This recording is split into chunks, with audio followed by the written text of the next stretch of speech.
Hi guys and welcome back to the channel Deepak Yadav Education. Welcome to the Daily Hindu News and Editorial Analysis of 30th of January 2025.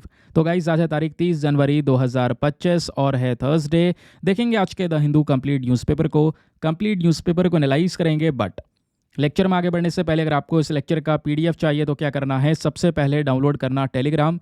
वहाँ पे जाके search box में type करना Deepak Yadav education, पहले तो full form लिख देना, फिर उसके बाद यूपीएससी लिख देना। आपको मेरा टेलीग्राम चैनल मिल जाएगा जहाँ पे ऑलरेडी 83,000 से ज़्यादा लोग जुड़ चुके हैं। आप भी जुड़कर बहुत सारे फ़ायदे उठा सकते हैं। सबसे पहले यहाँ पे इस लेक्चर का पीडीएफ मिल जाता है, डेली करंट अफेयर के वीडियो का पीडीएफ, डेली डिजिटल नोट्स और भी बहुत सारी इंपॉर्टेंट चीज़ें आपको उस टेलीग्राम चैनल पर मिल जाएंगी। तो चलिए शुभारंभ करते हैं। लेकिन लेक्चर की शुरुआत हमेशा हम लोग एक मैप के इक्वेशन के साथ करते हैं। तो आज आप सभी को मैप में जाकर देखना है बाल्टिक सी को कहाँ पर है एग्जैक्टली लोकेटेड। इसको अच्छे से मैप में देखना, देन उसके बाद आकर नीचे कमेंट सेक्शन में टाइप करना, जिससे कि आप लोग इसको लंबे समय तक याद रख पाओगे। शुरुआत करें लेक्चर की। चलिए, हमेशा की तरह थंबनेल वाले टॉपिक के साथ में डिस्कशन की शुरुआत होगी। अब दोस्तों, जैसे आज के जितने भी इंपॉर्टेंट करंट अफेयर्स है, चाहे वो आपके द हिंदू न्यूज़पेपर के हो या और भी डिफरेंट सोर्सेज के हो, सभी एक जगह पे कंपाइल करके मैं आपको प्रोवाइड करवाता हूँ इस पर्टिकुलर लेक्चर में। आज हमारा सेशन थोड़ा इंटरेस्टिंग होने वाला है। वीडियो के लास्ट में बहुत सारे प्रैक्टिस क्वेश्चन मिलेंगे। पूरी प्रैक्टिस शीट को सॉल्व करना है, वो भी आपको खुद।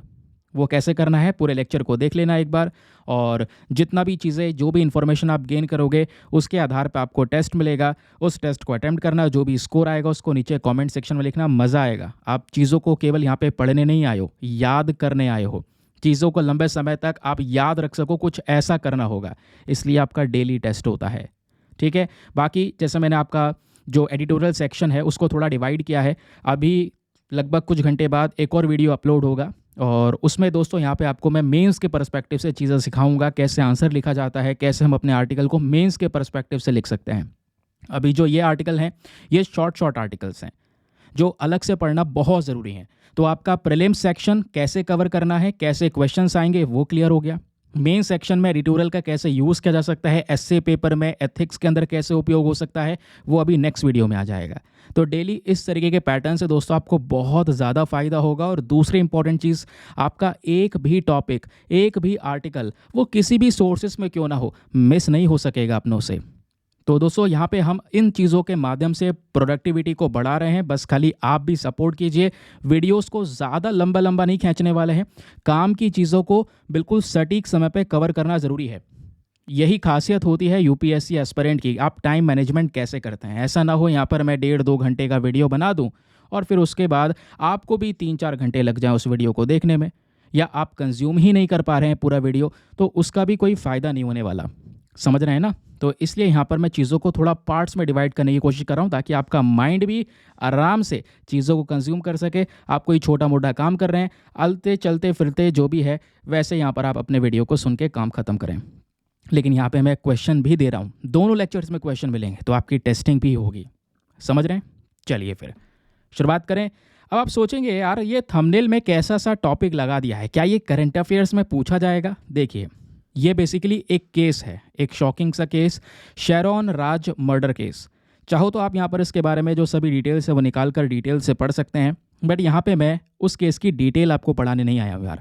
ठीक है, आप वो भी पढ़ सकते हैं। अभी मैं आपको बता दूंगा बेसिकली वो केस थोड़ा सा था क्या। लेकिन इस पर्टिकुलर केस से रिलेटेड एक वर्ड है जो लगातार न्यूज़ में कवर किया जा रहा है। यह मैं इसलिए पढ़ा रहा हूँ क्योंकि आप चाहो तो इंडियन एक्सप्रेस का न्यूज़पेपर उठा लीजिए, एक्सप्लेनर सेक्शन पे मेंशन किया गया है कि पैराक्वेट पॉइजनिंग क्या होती है। देखो एक्चुअली में हुआ क्या, ये खबर आपको देखने को मिलेगी हर एक आर्टिकल में, आपको ये न्यूज़ मिल जाएगी, खबर क्या है, क्यों चर्चाओं में है, और आपको एग्जाम के लिए क्या पढ़ना है वो उसके नीचे का डेटा है। क्या हुआ, 24 साल की यहाँ पर एक महिला, इनको रिसेंटली केरला के अंदर थिरुवनंतपुरम कोर्ट जो है, इस कोर्ट ने इस महिला को फांसी की सज़ा सुना दी। मात्र 24 साल की यहाँ पर ये वेमेन है।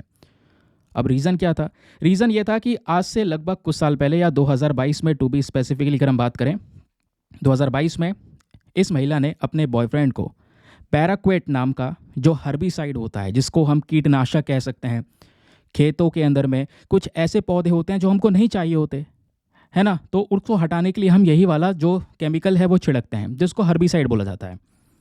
अब होता क्या है दोस्तों कि इसी पैराक्वेट को इस महिला ने अपने बॉयफ्रेंड के जूस में मिला के यहाँ पे उसको पिला दिया, जिसकी वजह से यहाँ पर इसके बॉयफ्रेंड की डेथ हो गई। मामला चलता रहा लंबी समय से, इन्वेस्टिगेशन हो रहा था। फाइनली अब यहाँ पर कुछ दिनों पहले क्या हुआ है, फांसी की सज़ा सुना दी गई है इस महिला को। महिला का नाम है यहाँ पर ग्रीष्मा, ठीक है, और बॉयफ्रेंड का नाम है शैरोन राज। इस वजह से आपने देखा होगा काफ़ी सारी जगह पे कवर किया जा रहा है शैरोन राज मर्डर केस, समझ रहे हैं। तो यहाँ पे ओवरऑल कहानी किसके इर्द गिर्द घूम रही है, इस पैराक्वेट के। तो ये पैराक्वेट है क्या, एक हर्बिसाइड, जैसे अभी हम डिस्कस कर चुके हैं। हर्बिसाइड क्या होता है, एक ऐसे केमिकल भाई जिसके माध्यम से आप अनचाहे प्लांट्स को हटा सकते हैं। आपको लग रहा है आपके खेतों में ये प्लांट हमें परेशान कर रहा है, अनवांटेड प्लांट्स है, हटाओ, हर्बिसाइड उस पर छिड़क दो, एक कीटनाशक के तौर पे, समझ रहे हैं। इसको कई बार यहाँ पे हम लोग पैराक्वेट डाइक्लोराइड के नाम से भी जानते हैं, या इसको मिथाइल वायोलेजन के नाम से भी जाना जाता है। तो आपसे पैराक्वेट के अलावा पैराक्वेट डाइक्लोराइड या मिथाइल वायोलेजन करके पूछ लिया जाए तो घबराइएगा मत, यही चीज़ है जो आप अपने सामने पढ़ रहे हैं। दुनिया में सबसे ज़्यादा इस्तेमाल होने वाला ये हर्बिसाइड है, बहुत सारे देश इस्तेमाल करते हैं। किस लिए इस्तेमाल करते हैं भाई, वीड्स की ग्रोथ को कंट्रोल करने के लिए। क्वेश्चन है वीड्स मतलब कोई यहाँ पर बेसिकली बात हो रही है कैनाबीज वगैरह की, नहीं। वीड्स यहाँ पर बेसिकली हम बात कर रहे हैं अनवांटेड प्लांट्स की, जो प्लांट्स आपके खेतों में नहीं चाहिए, उसको हटाने के लिए, उसकी ग्रोथ को कंट्रोल करने के लिए हम हर्बिसाइड का इस्तेमाल करते हैं। या कई बार जो क्रॉप्स होती हैं, फॉर एग्जांपल जो कॉटन की क्रॉप है, इसकी कटाई से पहले इसके लिए यहाँ पे हम इस्तेमाल कर लेते हैं, समझ रहे हैं। तो इसके कुछ ऐसे उपयोग आपको नज़र आएंगे, स्पेशली यहाँ पे अनवांटेड प्लांट्स को हटाने के लिए इस्तेमाल होता है। फिर बात आती है यहाँ पर इसके क्लासिफिकेशन की, कि भाई यहाँ पर क्या कहा जाता है इस केमिकल को लेकर। तो ये जो पर्टिकुलर हर्बिसाइड है, इसको वर्ल्ड हेल्थ ऑर्गेनाइजेशन ने खुद कैटेगरी 2 के अंदर में कवर किया है। सर ये कैटेगरी 2 क्या होती है? कैटेगरी 2 के अंदर में जो भी केमिकल्स को कवर किया जाता है वो बेसिकली मॉडरेटली हैजार्डस होते हैं और मॉडरेटली इरिटेटिंग होते हैं। देखिए ये जो वर्ड है ना, यहाँ पे वर्ड का गेम बहुत भयंकर है और ये यूपीएससी बहुत खेलता है। ओनली, मॉडरेटली, आपने देखा होगा यहीं पे गेम पलट जाता है। मॉडरेटली मतलब थोड़ा बहुत, या मीडियम लेवल पर खतरनाक हो सकता है, मीडियम लेवल पर इरिटेटिंग हो सकता है। अगर ये होता सीवरली हैजार्डस तो बहुत ही ज़्यादा खतरनाक हम यहाँ पर इसको कह सकते थे, समझ रहे हैं। तो ये इसका यहाँ पर ये क्लासिफिकेशन हुआ, WHO ने कैटेगरी 2 के अंदर में कवर किया है इसको। फिर सिचुएशन दुनिया भर में क्या है सर, ये जो पैराक्वेट नाम का हर्बिसाइड है, इसको ऑलरेडी 70 से ज़्यादा देशों ने बैन कर दिया है, जिसमें चाइना भी है, यूरोपियन यूनियन भी है। यूरोपियन यूनियन के अंदर अपने आप में ही 27 नेशंस है, सब ने बैन कर दिया। क्यों? क्योंकि ये ज़्यादा जहरीला है। लेकिन आज इस हर्बिसाइड का उपयोग अमेरिका और इंडिया दोनों कर रहे हैं। तो इंडिया में हो रहा है, जिसका बेसिकली यूज़ क्या, इसका मिसयूज़ हुआ, दुरुपयोग किया गया। और वो कैसे हुआ इस पर्टिकुलर केस में, वो मैं आपको पहले ही बता चुका हूँ। अब क्वेश्चन ये है, आखिरकार ये हर्बिसाइड इतना प्रॉब्लमेटिक कब हो सकता है? उसके पीछे का रीज़न है यहाँ पर, या उसके पीछे का आप कह सकते हैं कारण हो सकता है, वो डिपेंड करेगा मोड ऑफ एक्सपोजर पे। यानी ये हर्बिसाइड एक इंसान के बॉडी में पहुँचा कैसे, क्या इंजेक्शन हुआ है, कहने का मतलब है उसके माउथ के थ्रू यहाँ पे अगर बॉडी में चला गया है, तो ये सबसे कॉमन रूट होता है। और इसी के माध्यम से जैसे उसके जूस में मिला दिया तो उसके बॉडी में चला गया, जिसकी वजह से यहाँ पर उसके बॉयफ्रेंड की डेथ हो गई, इस पर्टिकुलर केस जिसकी हम बात कर रहे हैं।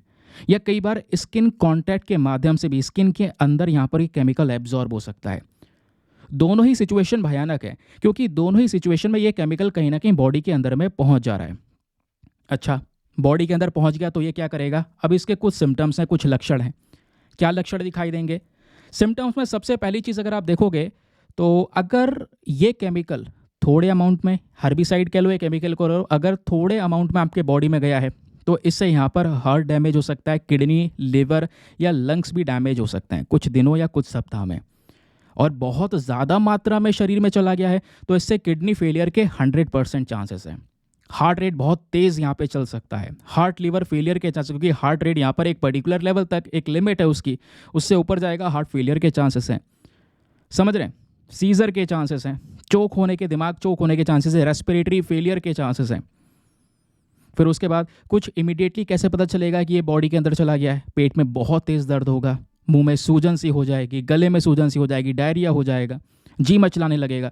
ये कुछ इसके लक्षण है जब ये पैराक्वेट नाम का हर्बिसाइड बॉडी में जाता है। क्वेश्चन ये है सर, क्या इसका ट्रीटमेंट नहीं है, उपाय नहीं है?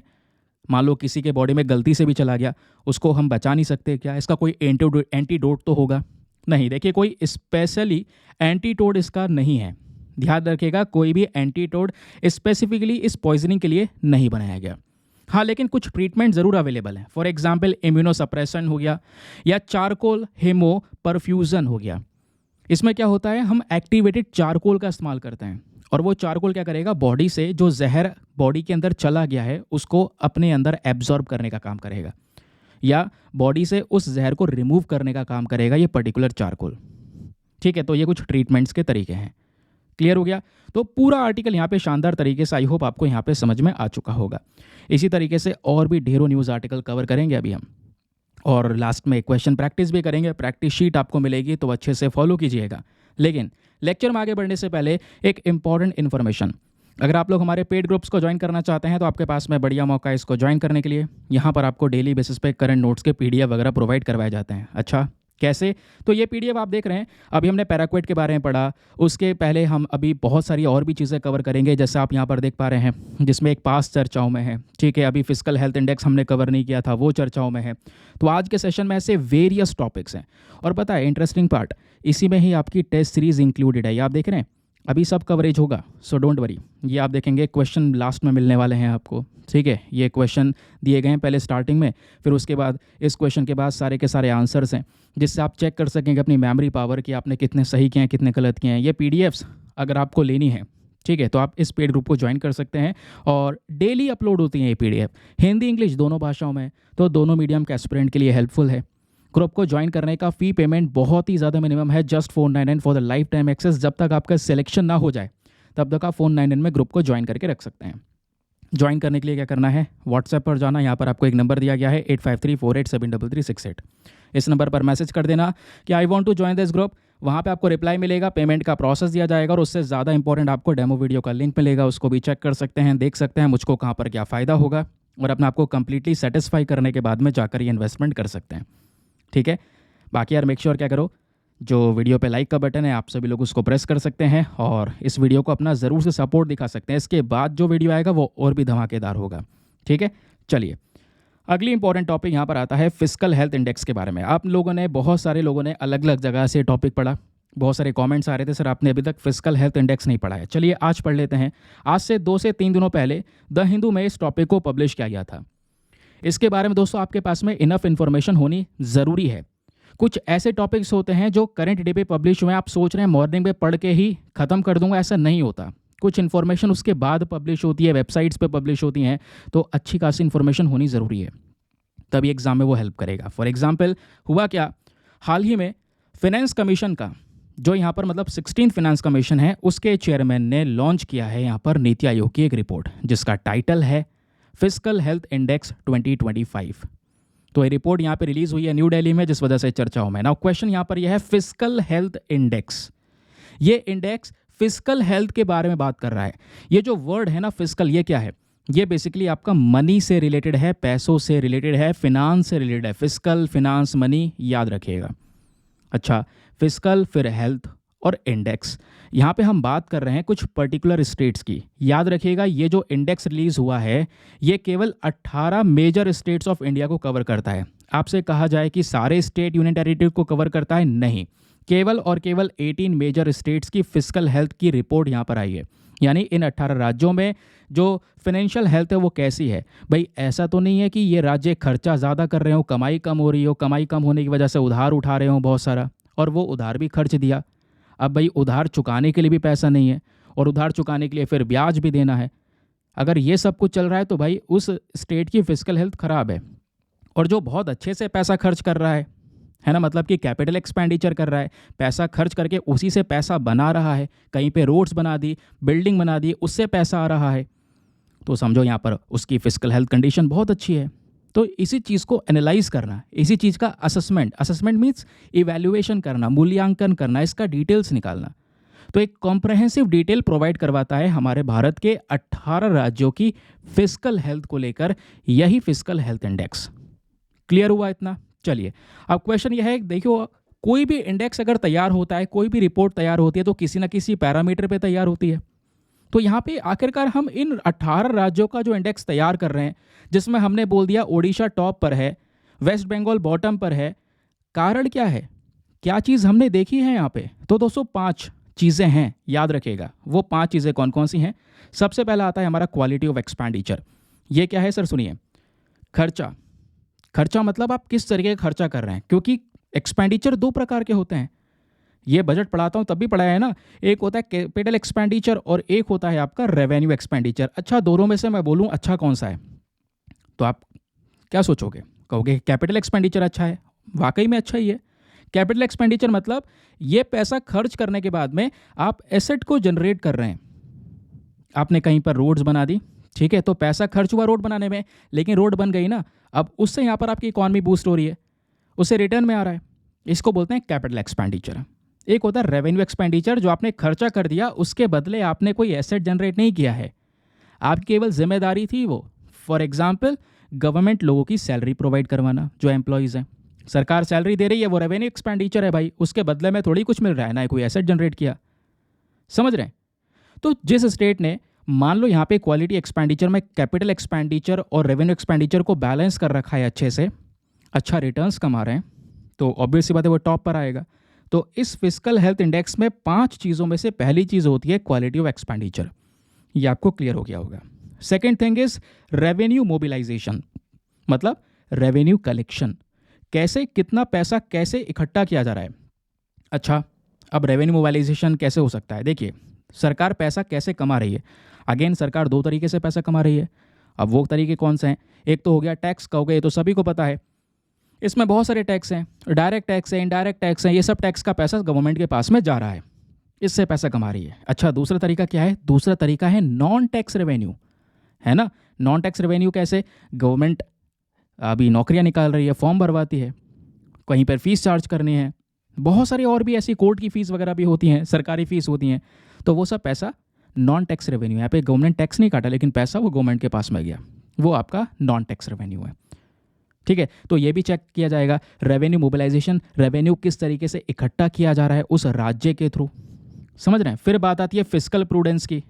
तीसरा चीज़ आता है इसमें फिस्कल प्रूडेंस। फिस्कल प्रूडेंस मतलब क्या होता है? उस पर्टिकुलर स्टेट का फिस्कल डेफिसिट। कहीं ऐसा तो नहीं है कि कमा कम रहे हैं, खर्च ज़्यादा कर रहे हैं, कहीं ऐसा तो नहीं है खर्च ज़्यादा हो रहा है, इस वजह से उधार ले लिए बाहर से। अब उधार ले लिए तो आगे भैया इंटरेस्ट भी देना पड़ेगा। इंटरेस्ट देना पड़ेगा तो चौथा पैरामीटर इज डेट इंडेक्स। उस राज्य के ऊपर में कितना उधार है, कितना चुकाना है, कितना ब्याज देना है, वो आपका डेट इंडेक्स में आएगा। एंड पांचवा इज डेट सस्टेनेबिलिटी, उसकी औकात कितनी है। अब वर्ड यहाँ पे रफ वर्ड है, सही नहीं होगा इसका इस्तेमाल करना, मतलब कि उसने जो पैसा उठाया है क्या वो चुका पाएगा। जो पैसा उधार लिया है वो चुका पाएंगे या नहीं चुका पाएंगे, या फिर पता गाड़ी ऐसी चल रही है यहाँ पर, ये भी नहीं पता कि पैसा वो डेट का चुका पाएंगे या नहीं चुका पाएंगे, या ब्याज ही चुका पाएंगे या नहीं चुका पाएंगे। समझ रहे हैं? तो वो होती है डेट सस्टेनेबिलिटी। ये पांचों चीज़ें जहाँ पर अच्छी हो गई वो राज्य बढ़िया परफॉर्म कर गया। ये पांचों चीज़ें जहाँ पे गड़बड़ा गई वो यहाँ पे इस इंडेक्स में नीचे आ जाएगा। अच्छा, अब एक और क्वेश्चन आएगा, सर ये पांचों चीज़ों को लेकर हर एक स्टेट का डेटा आएगा कहाँ से, जिसके माध्यम से ये इंडेक्स तैयार किया है? तो ये डेटा तो इस्तेमाल किया होगा, कहाँ से लिया? Controller and auditor general of India, जिसको बोलते हैं CAG, इनकी एक इंपॉर्टेंट रिपोर्ट आती है, उसी के माध्यम से डेटा इकट्ठा करके ये फिस्कल हेल्थ इंडेक्स तैयार किया गया है। चलिए अब बात करते हैं इस इंडेक्स के इंपॉर्टेंट हाइलाइट्स के बारे में। जैसे, क्योंकि ये सब तो हमने पढ़ लिया, इंडेक्स कैसे तैयार होता है वगैरह वगैरह, जितने भी कॉन्सेप्ट्स थे वो क्लियर कर लिए। अब ये बात आती है कौन से स्टेट ने टॉप किया 2025 के इस इंडेक्स में? टॉप किया है ओडिशा ने। टॉप 5 स्टेट्स की बात करेंगे, number 1 is Odisha, and then number 2 is Chhattisgarh, then Goa, then Jharkhand, and then Gujarat. कितना कितना स्कोर मिला है, ये स्कोर आपके सामने प्रेजेंट है। सबसे ज़्यादा ओडिशा का है, 67.8% के आसपास का स्कोर। एंड बॉटम 5 की अगर हम बात करेंगे, इस इंडेक्स में सबसे निचले स्तर पर जो राज्य हैं जिन्होंने अपना सही से पैसों का मैनेजमेंट नहीं किया, उसमें आपका पंजाब है, आंध्र प्रदेश है, वेस्ट बंगाल है, केरला है, एंड लास्ट इज हरियाणा। ये इनके स्कोर्स आपको नजर आएंगे, ये नीति आयोग का डेटा है। ठीक है, अब क्वेश्चन यहाँ पर ये है, ये जो स्टेट्स हैं टॉप 5 बॉटम 5 ये भी हमने देख लिए, क्या इनको कोई रैंकिंग वगैरह दी गई है क्या? हाँ बिल्कुल। देखो, जो बहुत अच्छे स्टेट्स हैं यहाँ पर आपको देखने को मिल जाएंगे, वो अच्छी कैटेगरी में, सिंपल सी बात है, इस रैंकिंग में बिल्कुल टॉप पर आपको नज़र आ रहे होंगे, है ना। अब फॉर एग्जांपल कुछ अचीवर स्टेट्स आपको नजर आएंगे जिन्होंने बहुत सही तरीके से अपने खर्चे को मैनेज किया। जैसे उड़ीसा टॉप पर है, क्यों? एक्सपेंडिचर सही तरीके से किया और आज ये उधार लेते हैं तो चुकाने का दम भी रखते हैं। रेवेन्यू कलेक्शन बहुत अच्छा है। इन सब चीज़ों के बेसिस पे उड़ीसा टॉप पर है। उसके बाद वर्स्ट परफॉर्मिंग स्टेट जो है ये एस्पिरेशनल कैटेगरी होती है, ध्यान में रखिएगा, ठीक है। पहली हो गई अचीवर, दूसरा यहाँ पर आप देख पाएंगे फ्रंट रनर, फिर आता है परफॉर्मर, फिर आता है एस्पिरेशनल। एस्पिरेशनल कैटेगरी वो होती है जहाँ पे सबसे बुरा परफॉर्म करने वाले स्टेट्स हैं। जैसे आप एस्पिरेशनल डिस्ट्रिक्ट्स की बात करते हैं, थोड़े बैकवर्ड डिस्ट्रिक्ट्स की बात करते हैं, उसी तरीके से यहाँ पर ये एस्पिरेशनल कैटेगरी में वो स्टेट्स हैं जिसमें पंजाब, आंध्र प्रदेश, वेस्ट बंगाल और केरला है। ये सब कहीं ना कहीं अपना फिस्कल मैनेजमेंट नहीं कर पाए। फिर आती है फ्रंट रनर कैटेगरी, जो बेसिकली अचीवर के जस्ट अंडर में आती है, यानी कि टॉप वाली जो स्टेट्स हैं उसके बाद में जो दूसरे अच्छे बेटर परफॉर्मिंग स्टेट्स हैं वो फ्रंट रनर हैं, जिसमें महाराष्ट्र, उत्तर प्रदेश, तेलंगाना, मध्य प्रदेश एंड कर्नाटका प्रेजेंट है। एंड देन उसके बाद में थर्ड नंबर पर आते हैं परफॉर्मर्स, जिसमें तमिलनाडु, बिहार, राजस्थान, हरियाणा है। और चौथे पे यहाँ पे सबसे बुरा परफॉर्म करने वाले, उनकी लिस्ट मैं आपको बता ही चुका हूँ, ठीक, याद रखेंगे। चलिए आगे आते हैं। नेक्स्ट इंपॉर्टेंट खबर बहुत ही ज़्यादा काम की है ज्योग्राफी के पर्सपेक्टिव से। यहाँ पे बात हो रही है पंगसाउ पास के बारे में। आपको पता है लिपू लेक पास, ऐसी बहुत सारी और भी, यहाँ पर नाथुला पास, इसको लेकर यूपीएससी क्वेश्चन पूछ चुका है। तो एक और पास न्यूज़ में आ चुका है, इसको अपने नोट में ज़रूर के इंक्लूड कर लीजिएगा। हुआ क्या है एक्चुअली में, हाल ही में पंगसाउ पास इंटरनेशनल फेस्टिवल, एक फेस्टिवल है जो इंटरनेशनली सेलिब्रेट किया जाता है बिटवीन इंडिया एंड म्यांमार। तो इसका सेलिब्रेशन हुआ, कहाँ पे हुआ? अरुणाचल प्रदेश के नामपोंग वाले डिस्ट्रिक्ट में, जिस वजह से ये पंगसाउ पास चर्चाओं में आ चुका है, क्योंकि इस पास के पास में ही यहाँ पर क्या होता है, इस फेस्टिवल का, इस त्यौहार का सेलिब्रेशन होता है, इसको मनाया जाता है। सर पहले हम ये जान लेते हैं पंगसाउ पास है क्या, फिर हम ये बात करेंगे ये फेस्टिवल क्या है, ठीक है। तो ये जो पंगसाउ पास है ये एक जगह है। अब पास क्या होते हैं भाई? पहाड़ है, मान लो यहाँ पर ये पहाड़ है, ठीक है। इस पहाड़ के इधर एक देश है, इस पहाड़ के इधर एक देश है, इधर से आपने जाना है उधर, तो बीच में यहाँ पर कहीं ना कहीं पास बनाने होंगे, क्योंकि नहीं तो फिर कोई ऊपर से चोटी चढ़ के फिर उतरेगा तो नहीं। हाईली और रिस्की टेरेन्स एरियाज आपको देखने को मिलेंगे, तो बीच में काफ़ी ज़्यादा जगह पे पास बने होते हैं ताकि आराम से इंसान पास करके यहाँ से निकल सके, दूसरे एरिया में जा सके, ठीक है। अब ये पास यहाँ पर भी बहुत ऊंचाई पर है, ऐसा नहीं है बहुत नीचे है, ये भी काफ़ी रिस्की है, बहुत डिफ़िकल्ट टेरेन यहाँ पर भी प्रेजेंट है। तो इसका नाम है पंगसाउ पास, या इसको हम पानसोंग पास के नाम से भी जानते हैं। लगभग ये 3727 फीट की ऊंचाई पर प्रेजेंट है। ये कहाँ पर प्रेजेंट है? इंडिया म्यांमार का बॉर्डर है। ये देखेंगे अरुणाचल प्रदेश, ये है म्यांमार। भाई अरुणाचल प्रदेश को देख लेते हैं, ये है अपना अरुणाचल प्रदेश, नागालैंड, मणिपुर, मिजोरम, त्रिपुरा, ये सब यहाँ पर दोस्तों म्यांमार के साथ में बॉर्डर्स को शेयर करते हैं। अब जैसे यहाँ पर आप लोग ये देख पा रहे होंगे कि अरुणाचल प्रदेश और म्यांमार के बीच की एक बाउंड्री यहाँ पे लग रही है या नहीं, ठीक है। उसी प्रकार से यहाँ पे आप देख पाएंगे कि एक पहाड़ का रेंज आपको देखने को मिलेगा। जैसे माउंटेन रेंजेस होती है ना, पहाड़ी रीजन्स आपको यहाँ पर देखने को मिलेंगे, उनको माउंटेन रेंजेस के नाम से जानते हैं। यहाँ पे कौन सी माउंटेन रेंज प्रेजेंट है, आइए एक और मैप दिखाता हूँ। सभी मैप इसमें अवेलेबल हैं, आपको बिल्कुल भी परेशानी नहीं होगी चीज़ों को समझने में। ये आपको पतकई माउंटेन रेंजेस नजर आएंगे, ठीक है। इसी माउंटेन रेंज के थोड़े इधर चलोगे, यहीं पे ये नाथुला पास कह रहा हूँ, ये जो पास है एग्जैक्टली जिसका नाम है यहाँ पर, जिसको हम कई बार हेल गेट, हेल पास के नाम से भी जानते हैं, तो ये पास प्रेजेंट है ना, जिसको हम कई बार पांगसू पास के नाम से भी जानते हैं। एग्जैक्ट अगर आप मैप देखेंगे दोस्तों तो एक मैप अपने पास ये भी है, इसमें अरुणाचल प्रदेश ये रहा ऊपर, म्यांमार ये रहा, ठीक है। ये हमारी पतकई हिल रेंज हो गई, ये पहाड़ी रीजन हो गए, इसमें ये पास है पांगसू पास, और ये जो पास है थोड़ा और आगे जाकर है, यहीं पर एक लेक प्रेजेंट है जिसको बोलते हैं लेक ऑफ नो रिटर्न। ध्यान रखिएगा, ये जो जगह है ना, ये वर्ल्ड वॉर 2 से भी एसोसिएटेड है। वर्ल्ड वॉर 2 में इसका जिक्र हुआ है, 13वीं सेंचुरी में जो इन्वेजन हुआ असम में, उसको लेकर भी यहाँ पर ये काफ़ी ज़्यादा एसोसिएटेड है, बातचीत होती है इसको लेकर, ठीक है। तो कहाँ पे प्रेजेंट है? इंडिया म्यांमार बॉर्डर पे। बॉर्डर पूछा जाएगा तो भारत म्यांमार का बॉर्डर, पहाड़ी इलाका पूछा जाएगा तो पतकई हमारे माउंटेन रेंजेस, और पास का नाम क्या है? पंगसाउ पास, ठीक है। ये काफ़ी आसान रास्ता है म्यांमार में एंटर करने का। अब ये क्वेश्चन है पंगसाउ नाम रख कैसे दिया? इसके पीछे का रीज़न है क्योंकि इस पास के जस्ट थोड़ा सा पीछे 2 किलोमीटर दूरी पे म्यांमार के अंदर एक गांव प्रेजेंट है, उस गांव के आधार पे ही यहाँ पर नाम रख दिया गया पंगसाउ पास, ठीक है, जैसे मैंने बताया यहाँ पे एक फेमस झील भी है जिसको बोलते हैं लेक ऑफ नो रिटर्न। ध्यान में रखिएगा, ये फेमस झील म्यांमार की साइड पर है। ये आपको मैप दिख रहा है, अरुणाचल प्रदेश, म्यांमार। थोड़ा आगे जाओगे तो म्यांमार की साइड में ये झील प्रेजेंट है। तो अगर आप इस पास तक पहुंच गए तो एक व्यू दिखाई देता है, दूर से एक झील दिखाई देती है, वो यही है लेक ऑफ नो रिटर्न। उसके बाद इस वाले पास को, इस गेट को कई बार हम हेल गेट या हेल पास के नाम से जानते हैं, नरक का दरवाज़ा या नरक का रास्ता। क्यों? क्योंकि बहुत ऊंचाई पर है, पहाड़ी इलाका है, चढ़ना इतना आसान नहीं है आम लोगों के लिए। जिनकी हैबिट है वही यहाँ पर कर पाते हैं, चढ़ पाते हैं। समझ रहे हैं? क्योंकि ये पतकाई माउंटेन रेंजेस में है, इसलिए इसको हेल गेट का नाम दिया गया है। अब क्वेश्चन यह है कि यहीं पर एक इंटरनेशनल फेस्टिवल हम सेलिब्रेट करते हैं जिसका नाम है पंगसऊ पास इंटरनेशनल फेस्टिवल। अच्छा, इसका जो सेलिब्रेशन होता है ये क्यों होता है, रीज़न क्या है? तो सर इसका सेलिब्रेशन उधर भी होता है और इधर अरुणाचल प्रदेश के चांगलांग डिस्ट्रिक्ट में भी होता है। ठीक है, अब अगर आप देखोगे ना, इस फेस्टिवल में होता क्या है, हम म्यांमार के साथ में जो क्रॉस बॉर्डर ट्रेड कर रहे हैं, व्यापार कर रहे हैं बॉर्डर से इधर उधर, कल्चर जो एक्सचेंज होता है उसी चीज़ को शोकेस किया जाता है। एक दूसरे के कल्चर को दिखाते हैं, एक दूसरे के कल्चर को शेयर करते हैं, एक दूसरे के प्रोडक्ट्स को शेयर करते हैं इस पर्टिकुलर इंटरनेशनल फेस्टिवल में। नाम ही इसका इंटरनेशनल फेस्टिवल रख दिया गया है। ठीक, चलिए अगली इंपॉर्टेंट खबर पर आते हैं। And now this article is about blue carbon.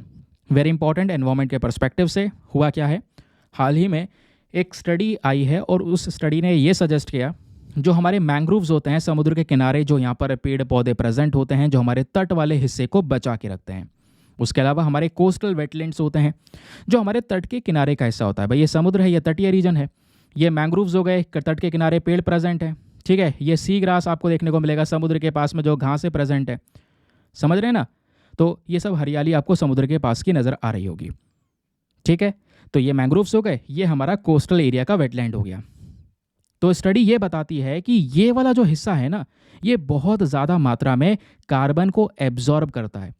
जैसे ट्रॉपिकल एरिया में जितने भी जंगल प्रेजेंट हैं, अब जंगलों में पेड़ बहुत सारे हैं, पेड़ों का काम क्या है, कार्बन को एब्जॉर्ब करना, उसके बदले में ऑक्सीजन हमको प्रोवाइड करवाना। इसलिए कहते हैं पेड़ मत काटो। अब क्या हो रहा है, ये पता चला कि समुद्र के किनारे जो मैंग्रोव्स हैं, समुद्र के किनारे ये जो पानी में उग रहे, एक खारे पानी में उग रहे जो पेड़ हैं, या खारे पानी में उग रही जो ग्रास है जिसको बोलते हैं सी ग्रास, ये तो और भी ज़्यादा बेहतर है। ये ट्रॉपिकल फॉरेस्ट से भी ज़्यादा बेहतर है। इससे 10 गुना ज़्यादा कार्बन को अपने अंदर एब्जॉर्ब कर सकती है। आप कार्बन प्रोड्यूस करोगे, एब्जॉर्ब कर लेगी ये। समझ रहे हैं? तो पोल्यूशन को काउंटर करने का एक अच्छा तरीका, क्लाइमेट चेंज से लड़ने का एक बढ़िया तरीका, क्लाइमेट चेंज, ये प्रदूषण जो हो रहा है उसकी वजह से गर्मी बढ़ रही है, उसी को हमने क्लाइमेट चेंज का नाम दिया। और गर्मी कैसे बढ़ रही है? कार्बन एमिशन की वजह से। कार्बन एमिशन का बड़ा रोल है। और ये क्या करता है, कार्बन को ही पकड़ के अपने पास में रख लेता है। कार्बन सीक्वेस्ट्रेशन जिसको बोलते हैं, और ये ज़्यादा तेज़ी से कर सकता है। तो ये एक स्टडी ने बताया जिस वजह से चर्चाओं में है। तो मैंग्रोव्स का इंपॉर्टेंस, सॉल्ट मार्शेस का इंपॉर्टेंस, यानी कि जो यहाँ पर घासें हैं, दलदल है समुद्र के किनारे, ये सी ग्रास बेड है, जो घास प्रेजेंट है इसके नीचे, ये बहुत अच्छी चीज़ है। ये क्या करती है, ये कार्बन को अपने आप में एब्जॉर्ब कर लेती है, और कार्बन को जब ये पकड़ लेगी तो उसको बोलते हैं ब्लू कार्बन। ठीक है, तो blue carbon refers to the carbon captured by the world's ocean and the coastal system. दुनिया भर का जो समुद्र है, दुनिया भर का तटीय हिस्सा है, तट पर प्रेजेंट पेड़ पौधे हैं, जिसको मैंग्रोव्स का नाम दिया गया है। अगर ये कार्बन को अपने पास में कैप्चर करके रख रहे हैं, then it is called blue carbon. याद रखेंगे।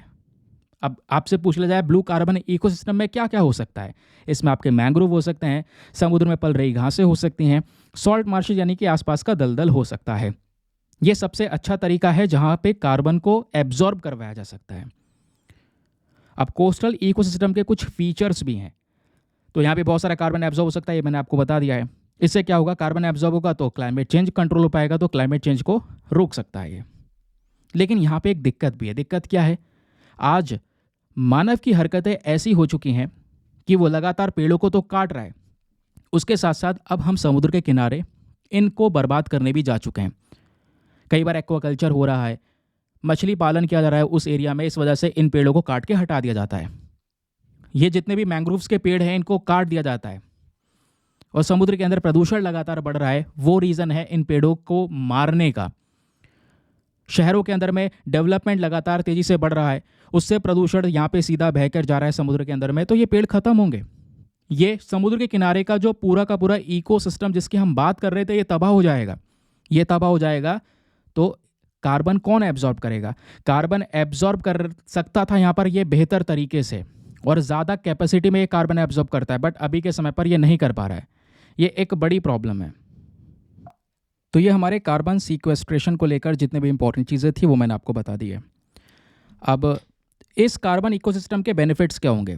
सबसे पहली चीज़ यहाँ पे क्या है, ये हमारे कोस्टल प्रोटेक्शन के ऊपर में ध्यान देता है, क्योंकि सिंपल सी चीज़ है, हमारे समुद्र के किनारे अगर ये पेड़ हैं जिसको हमने मैंग्रोव्स का नाम दिया है, अब मान लो यहाँ पे समुद्र से कोई ज़्यादा बड़ी वेव्स आती हैं, लहरें आती हैं या सुनामी जैसी चीज़ें प्रोड्यूस होती हैं, तो उसकी जो एनर्जी है वो आधे से ज़्यादा एनर्जी मैंग्रोव्स एब्जॉर्ब कर लेगा, जिसकी वजह से जो डिस्ट्रक्शन होना चाहिए था वो वैसा डिस्ट्रक्शन इस एरिया में नहीं हो पाएगा। कहने का मतलब है इस पेड़ के पीछे का जो एनवायरनमेंट है वो ज़्यादा सुरक्षित रहेगा, ज़्यादा प्रोटेक्टेड रहेगा। ठीक है, तो ये इसके बेनिफिट हो सकते हैं। पहला फ़ायदा कोस्टल प्रोटेक्शन, दूसरा फूड सिक्योरिटी के ऊपर में ये ध्यान देगा। ठीक है, फूड को प्रोड्यूस करेगा, बहुत सारे कोस्टल कम्युनिटीज़ को सपोर्ट करेगा और क्लाइमेट चेंज से लड़ने में मदद कर ही रहा है ये। तो ये इसके बेनिफिट्स हो गए। चलिए आगे आते हैं। Next important article is about deep ocean mission. अब जब डीप ओशन मिशन की बात कर रहे हैं तो इसको कई बार समुद्रयान मिशन के नाम से भी यहाँ पे जाना जाता है। हम लास्ट ईयर से इसको डिस्कस कर रहे हैं और इवन 2023 में भी यहाँ पर इसके बारे में डिस्कशन हुआ था। अब रिसेंटली एक रिपोर्ट आई है, वो भी मिनिस्ट्री ऑफ अर्थ साइंस की, जहाँ पर यह अनाउंस किया गया कि अब हमारा देश रेडी है पहला human under water submersible vehicle के तौर पे डीप ओशन मिशन को अंजाम देने के लिए। इसमें क्या होने वाला है? इसमें यहाँ पर एक सबमर्सिबल होगा, एक कह सकते हैं सबमर्सिबल हमने तैयार किया जिसको नाम दिया गया है मत्स्य 6000, और वो जो व्हीकल है उसको समुद्र के अंदर उतारा जाएगा और वो समुद्र के अंदर 6000 मीटर की गहराई तक जाएगा और कुछ लोगों को लेकर जाने वाला है। वो लोग यहाँ पे समुद्र के अंदर चीज़ों को एक्सप्लोर करेंगे। अब समुद्र में यहाँ पे बहुत सारे रिसोर्सेज लिविंग भी होंगे, नॉन लिविंग भी होंगे, तो दोनों ही चीज़ों को यहाँ पर एक्सप्लोर करने के काम करने वाले हैं यहाँ पर ये मेंबर्स। ठीक है, इसमें बजट यहाँ पे लगभग 500 करोड़ रुपए से ऊपर का आएगा। ये आप देख पाएंगे। पहले एक बड़ा जहाज़ होगा जो समुद्र के पास तक जाएगा। जैसे ही समुद्र में एक सटीक जगह पर अपनी लोकेशन को वो डिसाइड कर लेता है, वहाँ पे वो खड़ा हो जाएगा और वो जहाज़ के माध्यम से हम क्या करेंगे, एक जो व्हीकल होने वाला है जिसको पानी के अंदर भेजना है उसको समुद्र में उतारेंगे। फिर वो व्हीकल को जो क्रू मेंबर्स होंगे, इसके अंदर में प्रेजेंट होंगे क्रू मेंबर्स, इसमें एक शीशा लगा होगा जिसके आर पार वो देख सकेंगे। तो वो क्रू मेंबर्स यहाँ पर इस सबमर्सिबल को ड्राइव करते करते नीचे लेकर जाएंगे। इसी सबमर्सिबल में क्या होगा, इस व्हीकल में रोबोटिक हैंड्स लगा रखा है। अब मान लो यहाँ पर वो नीचे पहुँचे, उनको दिख रहा है आसपास कुछ ऐसी चीज़ नज़र आ रही है, तो अपना वो इस मशीन का जो हाथ है उसका इस्तेमाल करके किसी रिसोर्स को वो उठा सकते हैं, सैंपल कलेक्ट कर सकते हैं और सैंपल को फिर यहाँ पर वापस से ऊपर लेकर आ सकते हैं, जिसके ऊपर में और भी फर्दर रिसर्च की जा सकती हैं। तो ये डीप ओशन मिशन को लेकर यहाँ पर इंपॉर्टेंट चीज़ें याद रखिए। अब डीप ओशन मिशन को लेकर कुछ क्वेश्चंस डायरेक्टली आप लोगों से बन सकते हैं। इससे क्या फ़ायदा होगा? ये हमारी ब्लू इकोनॉमी को सपोर्ट करेगा। ये एक मल्टी मिनिस्ट्रियल प्रोग्राम है जहाँ पे बहुत सारी मिनिस्ट्रीज अवेलेबल हैं। फिर एक सबसे रेलिवेंट चीज़, ये एक सेंट्रल सेक्टर स्कीम है। देखिए, याद रखने वाली बात यह है, दो प्रकार की स्कीम्स होती हैं। एक होती है सेंट्रल सेक्टर स्कीम और एक होती है centrally sponsored scheme. Central sector scheme कौन सी होती है? जहाँ पे सारा पैसा केंद्र सरकार खर्च करती है, सेंट्रल गवर्नमेंट के थ्रू खर्चा जाता है। जो सेंट्रल स्पॉन्सर्ड स्कीम्स होती हैं वहाँ पर सेंट्रल गवर्नमेंट और स्टेट गवर्नमेंट दोनों मिलकर पैसा खर्च करती हैं। ठीक है, यानी कि दोनों का कोलैबोरेशन होता है।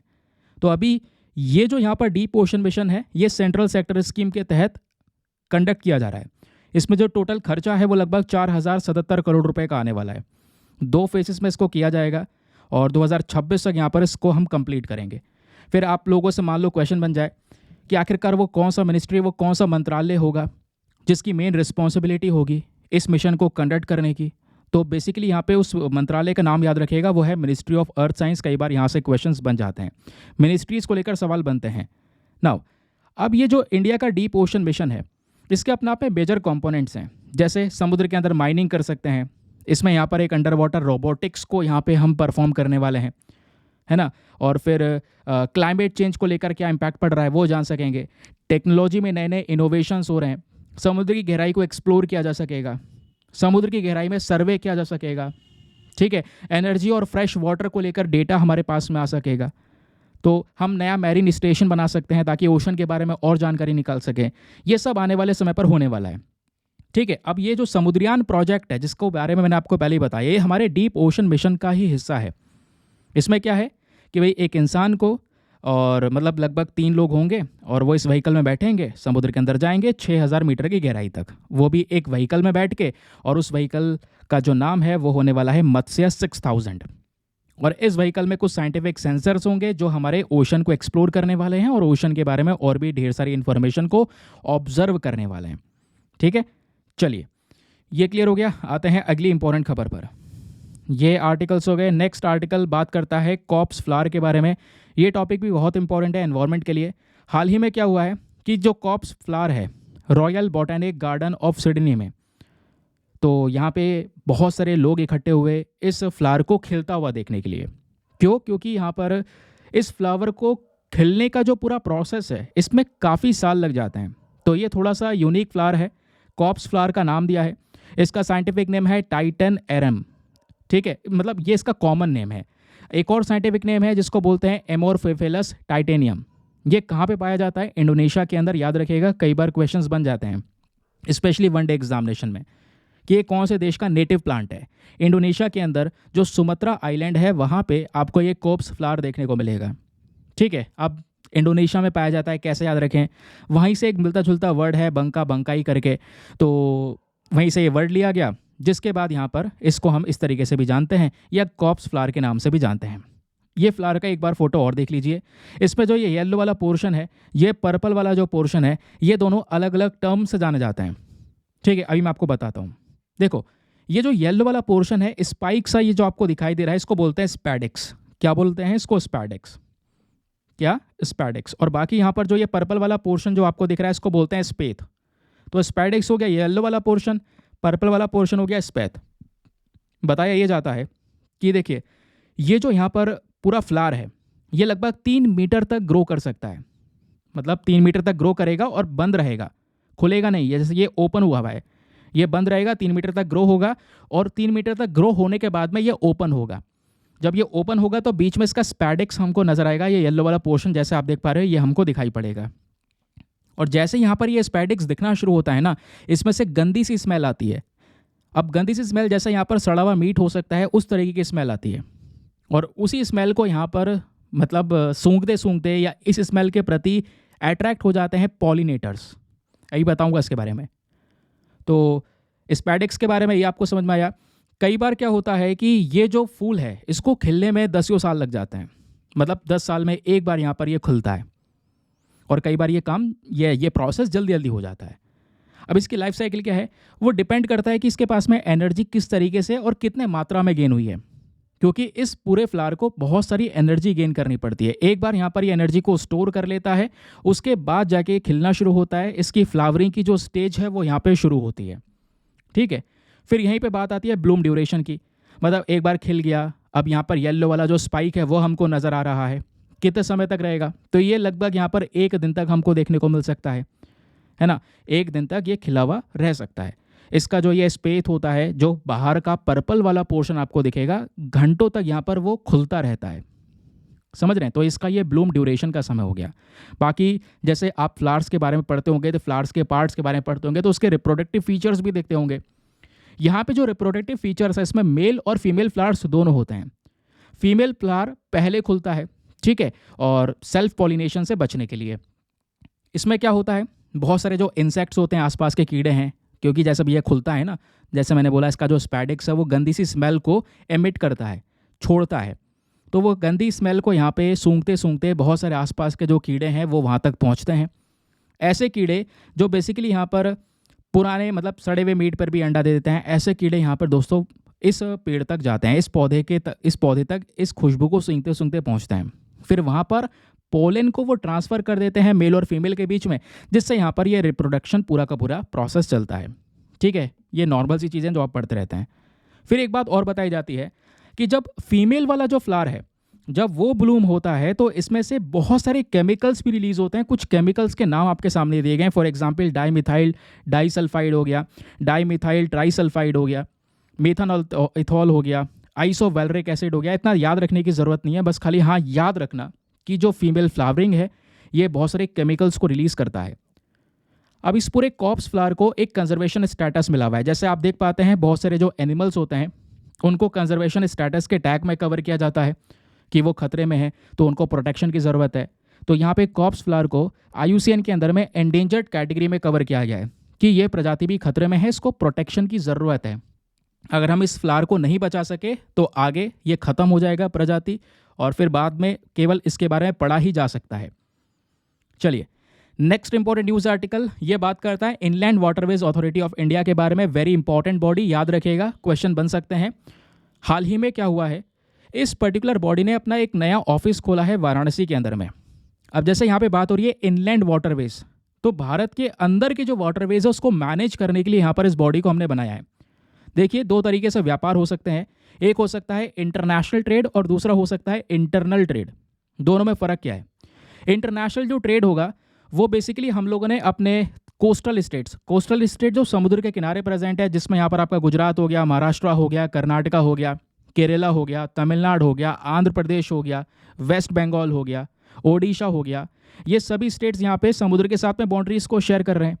और इन स्टेट्स में हमने पोर्ट्स बना रखे हैं, बंदरगाह बना रखे हैं, है ना। अब क्या होता है, इसी बंदरगाह में हमारे जहाज़ जो हैं वो कंटेनर में सामान भरने के बाद में निकलते हैं, एक्सपोर्ट इंपोर्ट करने के लिए सामान आता है, यहीं पे आता है, तो वो इंटरनेशनल ट्रेड हो गया।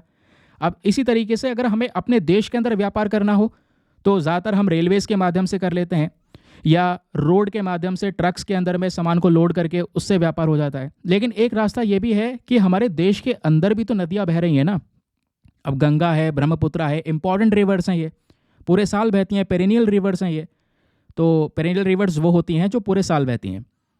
तो इन नदियों के थ्रू भी हम ये रास्ता इस्तेमाल कर सकते हैं, इनमें यहाँ पे जहाज़ चला सकते हैं। तो इन बोट के माध्यम से, फॉर एग्जांपल ये गंगा हमारी नदी बह रही है, तो हमें सामान यहाँ से भेजना हो तो हम इस वाले वाटरवे का, ये बेसिकली नेशनल वाटरवे 1 है, याद रखिएगा, इस वाटरवे का इस्तेमाल कर, जैसे नेशनल हाईवेज़ होते हैं वैसे वाटरवेज भी होते हैं, ठीक है। तो ऐसे इंटरनल वाटरवेज को मैनेज करने के लिए हमने बॉडी बना रखी है जिसका नाम है inland waterway authority of India. ये जो बॉडी है इसको हमने inland waterway authority of India act 1985 के तहत हम लोगों ने इस्टेब्लिश किया है। इसका पर्पस क्या है? जितने भी इनलैंड वाटरवेज प्रेजेंट है उसके डेवलपमेंट करना, इसका मेंटेनेंस करना, ठीक है। इसके ऑफिस हैं, एक नया ऑफिस वाराणसी में खुला है, और इसके पुराने जितने भी ऑफिस है, एक गुवाहाटी है असम के अंदर में, वहाँ पे है, बिहार के अंदर पटना में है, केरला के कोची में है, ओडिशा के भुवनेश्वर में है, वेस्ट बंगाल के कोलकाता में है, और वाराणसी में छठा ऑफिस आ ही गया है जिसके बारे में हम बात कर रहे हैं। तो ये इसके 6 अभी तक रीजनल ऑफिस है। क्वेश्चन बन सकता है, अब मान लो ये तो हो गए 6 अलग अलग रीजनल ऑफिस। एक होता है मेन हेडक्वार्टर कहाँ पर है? यूपी के अंदर नोएडा में। कौन सा मंत्रालय इसको मैनेज करता है बॉडी को? क्योंकि कोई बॉडी है तो उसके ऊपर मंत्रालय बैठा होगा उसका मैनेजमेंट करने के लिए, तो वो है ministry of ports, shipway and waterways.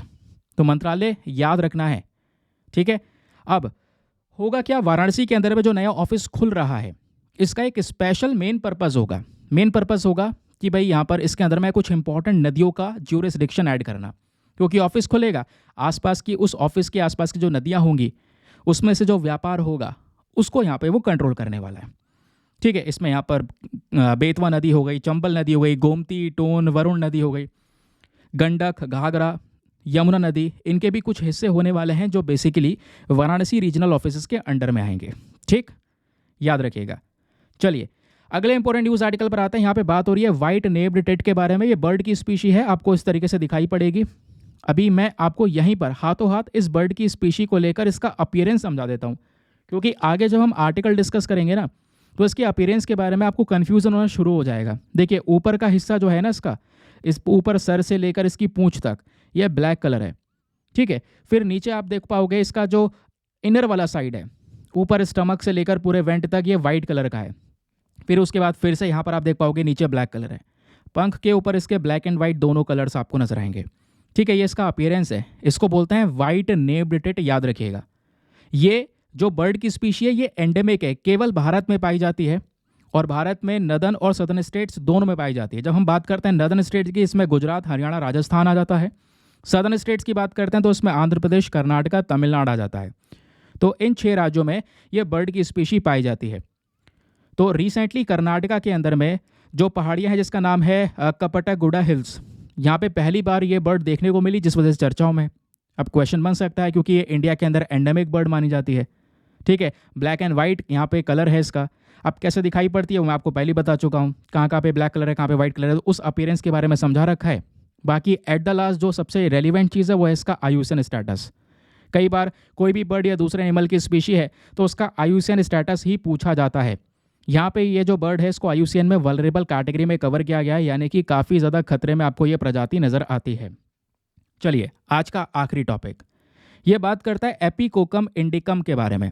ये देखो इंडिकम वर्ड जो यूज़ हो रहा है ना, इंडिकम, ये कहीं ना कहीं इंडिया से मिलता जुलता है ना। तो इस वजह से ये टॉपिक भी हमारे लिए रेलिवेंट हो जाता है। हुआ क्या है एक्चुअली में, हमारे कुछ रिसर्चर्स, हिंदी में बोलें तो शोधकर्ता हैं, बनारस हिंदू यूनिवर्सिटी के कुछ रिसर्चर्स ने हाल ही में एक फंजाई को डिस्कवर किया है। जैसा आपका बैक्टीरिया होता है वैसे यहाँ पर फंजाई होता है। बैक्टीरिया, वायरस, फंजाई, आप पढ़ते हैं इन माइक्रो ऑर्गेनिजम्स के बारे में। तो ये जो फंजाई है एक ऐसा फंजाई जिसकी वजह से पेड़ के जो पत्ते होते हैं वो सड़ने लगते हैं। उन पेड़ के पत्तों को एक बीमारी हो जाती है जिसको बोलते हैं लीफ स्पॉट डिजीज़। तो इन स्पॉट डिजीज़ के पीछे का कारण यहाँ पर एक बैक्टीरिया है। उस बैक्टीरिया की एक नई प्रजाति है जिसका नाम है एपिकोकम इंडिकम। ये इंडिया में डिस्कवर की गई, इस वजह से वर्ड दिया गया इंडिकम, और हाल ही में यहाँ पर ये चर्चाओं में आ गई। अब ये स्पीशी कौन से फंजाई की है, तो ये जो पूरा एक बड़ा ग्रुप है जिसका नाम है फाइटोपैथोजेनिक फंजाई, इसी की प्रजाति है एपिकोकम इंडिकम, ठीक है। अब ये जो यहाँ पर ई इंडिकम है तो याद रखिएगा नई प्रजाति है और इंडिया में डिस्कवर की गई है, इस वजह से जो वर्ड है इंडिकम ये इंडिया से लेकर रख दिया गया। अब ये फाइटोपैथोजेनिक फंजाई क्या होती है, जिसका इस प्रजाति जिसका हिस्सा है यहाँ पर ये वाली इंडिकम वाली स्पीशी। तो फाइटोपैथोजेनिक फंजाई बेसिकली वो फंजाइज होते हैं जो प्लांट्स के अंदर में नई नई प्रकार की बीमारियाँ फैलाते हैं, जिसकी वजह से प्लांट्स खत्म हो जाते हैं, सड़ जाते हैं, पेड़ खत्म हो जाते हैं, उनके पत्ते सड़ जाते हैं, जिससे खेतों में बहुत ज़्यादा नुकसान हो सकता है। और आज 70 से 80% जितनी भी प्लांट को डिजीज़ होती हैं, बीमारियां होती हैं, वो इसी फंजाई की वजह से होती है। इसके अंदर में जो फंजाइज आती हैं उसकी वजह से होती हैं।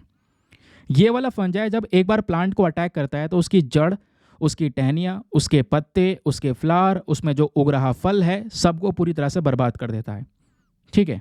अब ये करता क्या है फंजाई, ये फंजाई किसी पेड़ को पकड़ता है, पकड़ने के बाद में इसके पास में एक ऐसा एंजाइम होता है जिस एंजाइम को ये रिलीज करता है, जिसकी वजह से पेड़ के अंदर में कार्बोहाइड्रेट पॉलीमर, ये एक इंपॉर्टेंट कंपोनेंट होता है प्लांट सेल वॉल्स का, इसको डिस्ट्रॉय कर देता है, खत्म कर देता है, जिससे यहाँ पर ये प्लांट्स को धीरे धीरे करके मार देता है।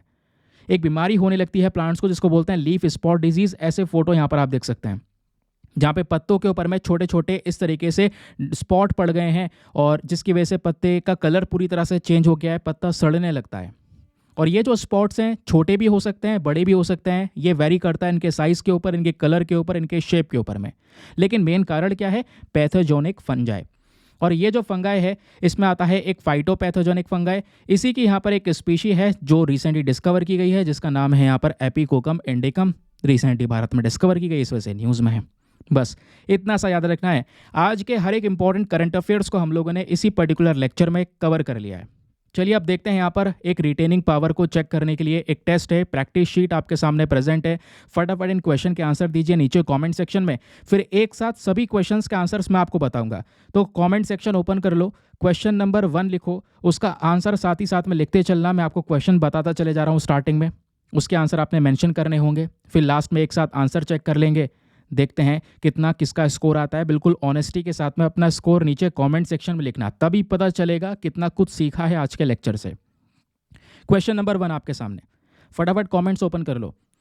ये बात करता है फिजिकल हेल्थ इंडेक्स के बारे में। फिजिकल हेल्थ इंडेक्स से रिलेटेड आपके पास में 3 स्टेटमेंट है, बताना है तीनों में से कौन सा स्टेटमेंट सही है। पहला, ये क्या करता है, सभी राज्य, सभी यूनियन टेरिटरीज का यहाँ पर जो फिजिकल हेल्थ है उसको इवेलुएट करता है।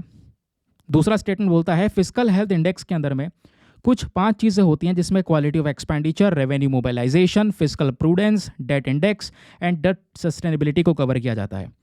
थर्ड, फिजिकल हेल्थ इंडेक्स की जो रिपोर्ट है इसको डेवलप किया जाता है मिनिस्ट्री ऑफ फाइनेंस से डेटा को निकालने के बाद में, यानी कि जो डेटा आता है वो मिनिस्ट्री ऑफ फाइनेंस, वित्त मंत्रालय से लिया जाता है, उसके बाद यहाँ पर ये इंडेक्स तैयार किया जाता है। बताइए तीनों में से कौन सा स्टेटमेंट सही है। Option number A 1 and 2 only, B 2 and 3 only, C 1 2 and 3 या फिर D second only. Next question, which of the following state were classified under aspirational category. देखिए फिजिकल हेल्थ इंडेक्स जो आई है 2025 की रिपोर्ट, इस पे एस्पिरेशनल कैटेगरी में कौन कौन से राज्य हैं बताइए। पहला स्टेटमेंट पंजाब, आंध्र प्रदेश, वेस्ट बंगाल, केरला। दूसरा महाराष्ट्र, उत्तर प्रदेश, तेलंगाना, मध्य प्रदेश। तीसरा तमिलनाडु, बिहार, राजस्थान, हरियाणा। चौथा Orissa, Chhattisgarh and Goa. Third question आपके सामने है भाई, अभी सबसे अच्छा स्कोर आया है 67.8। ये स्कोर बताइए कौन से राज्य का है। इस स्कोर के साथ में इस इंडेक्स को कौन से राज्य ने टॉप किया है। पहला गोवा, दूसरा उड़ीसा, तीसरा छत्तीसगढ़ या फिर चौथा कर्नाटका। फटाफट बताओ, बहुत ही सरल सा क्वेश्चन है ये। नेक्स्ट प्रश्न आपके सामने है, जहाँ पे बात हो रही है पंगसाऊ पास इंटरनेशनल फेस्टिवल के बारे में। ये जो फेस्टिवल, ये जो त्यौहार है, हर साल सेलिब्रेट किया जाता है अरुणाचल प्रदेश के नामपोंग में। लेकिन इसका मेन पर्पस क्या है, प्राइमरी फोकस क्या है?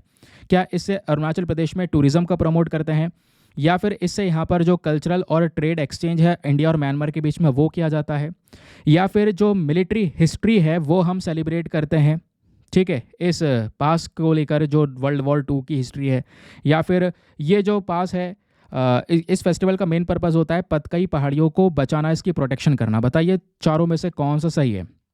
नेक्स्ट क्वेश्चन, ये जो पंगसाऊ पास है इसको कई बार हम हेल गेट या फिर हेल पास के नाम से भी जानते हैं। ऐसा क्यों जानते हैं ज़रा बताइए। पहला, क्योंकि एक इसका हिस्टोरिकल एसोसिएशन है, क्योंकि वर्ल्ड वॉर 2 से ये लिंक होता है। दूसरा, यहाँ पर डेंजरस वाइल्ड लाइफ प्रेजेंट है इस पूरे रीजन में, या फिर क्योंकि पहाड़ी इलाका है, पटकई माउंटेन रेंजेस यहाँ पर है तो रास्ता काफ़ी मुश्किल होता है, या फिर कह सकते हैं बहुत ज़्यादा गर्मी पड़ती है गर्मियों के मौसम में, इसलिए यहाँ पर इसको हेलगेट, नरक का दरवाज़ा कह देते हैं। देन नेक्स्ट क्वेश्चन कि बताइए यहाँ पे वो कौन सा जोग्राफिकल फीचर है, वो कौन सी एक ऐसी चीज़ है जो अब आप पंगसाऊ पास पे जाएंगे, वहाँ पे जाने के बाद में आपको क्या दिखेगा। क्या ब्रह्मपुत्र नदी दिखाई देगी वहाँ से, या लेक ऑफ नो रिटर्न, या अरावली की पहाड़ियाँ, या फिर वेस्टर्न घाट्स आपको नजर आएंगे। Now next question is which of the following is are considered as a blue carbon ecosystem. इन चारों में से ब्लू कार्बन इकोसिस्टम के तौर पे क्या चीज़ कंसिडर की जाती है। मैंग्रोव्स हैं, सी ग्रास है, कोरल रीफ है, या सॉल्ट मार्शेस है। बताइए चारों में से ब्लू कार्बन क्या है। नीचे ऑप्शंस को देख लीजिए, अब बार बार ऑप्शन बोलना सही नहीं रहेगा। अब फटाफट आंसर बताइए, इन चारों में से कौन सा ऑप्शन होना चाहिए। ठीक है, लिख दिया। चलिए next question, which of the following activities threaten blue carbon ecosystem. अब ब्लू कार्बन क्या है इन चारों में से, पहले तो ये बताना था। दूसरे क्वेश्चन बताइए कि इन ब्लू कार्बन में कौन कौन सी एक्टिविटीज़ है जो इन ब्लू कार्बन को बर्बाद करती हैं, इनको खतरा पहुंचाती हैं। एक्वाकल्चर, या मैंग्रोव फॉरेस्ट को बर्बाद करना, या मैरीन पोल्यूशन, या अर्बन डेवलपमेंट। बताइए चारों में से यहाँ पे कौन सा होना चाहिए। नीचे ये ऑप्शंस आपके प्रेजेंट हैं।